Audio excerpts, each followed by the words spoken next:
Consider the following formula. If f is equal to -2, which of the following statements is not true for this formula? To solve this question, let's start by substituting in our known variable to our equation and solving for our unknown variable. Let's find the value of g. That way we can accurately compare and figure out what statements are true and what statements are not. So we'll take g is equal to f squared plus f, and we'll plug in -2 everywhere we see f. So g is equal to f squared would be -2 squared plus a -2. -2 squared, or -2 times -2, will give us a +4 plus a -2. Adding a negative is the same as subtracting a positive, so this is the same thing as 4 minus 2. Then we can subtract 4 minus 2 will give us 2. So f is equal to -2 and g is equal to a +2. So now we can take both of these values and plug them into each of our answer choices to determine if they make true statements or not. Let's start with answer choice A. I'll do different colors for each of these. Answer choice A is g squared, which would be 2 squared, plus f squared, which is -2 squared, and that's equal to g, which is 2, plus f, which is -2. 2 squared will give us 4, plus -2 squared, which will also give us 4, and that will equal 8 total. That is equal to 2 plus a -2. Adding a negative is the same as subtracting a positive. 2 minus 2 will give us 0.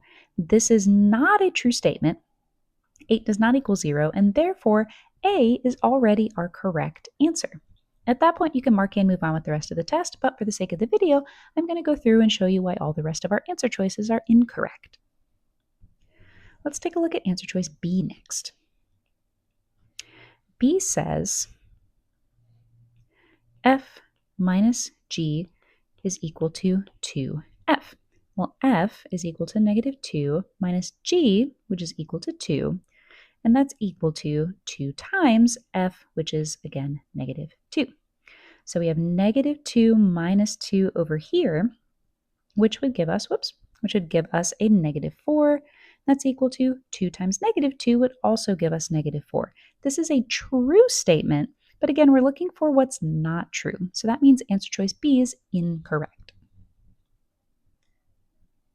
For answer choice C, we would have f plus g, and let me actually just plug these straight in. We have f, which is -2, plus g, which is 2. That's greater than f, which is -2, minus g, which is 2. -2 plus 2 will give us 0, and that is greater than -2 minus 2, which will give us a -4. 0 is always greater than any negative number. Therefore, this is a true statement, but an incorrect answer choice. And finally, answer choice D, I'm going to have to make some more room for this one. For answer choice D, we have g squared, which is a +2 squared, plus f, which is -2, equals f, which is -2 squared, minus g, which is a +2. So here we'll have 2 squared will give us 4, plus a negative. Adding a negative is the same as subtracting a positive. So 4 minus 2 is what we'll simplify that down to, is equal to -2 squared is 4 minus 2. And without even doing any more subtraction, 4 minus 2 is equivalent to 4 minus 2. These are the same functions on either side of the equal sign. So that is a true statement, but an incorrect answer choice, making answer choice A our correct answer.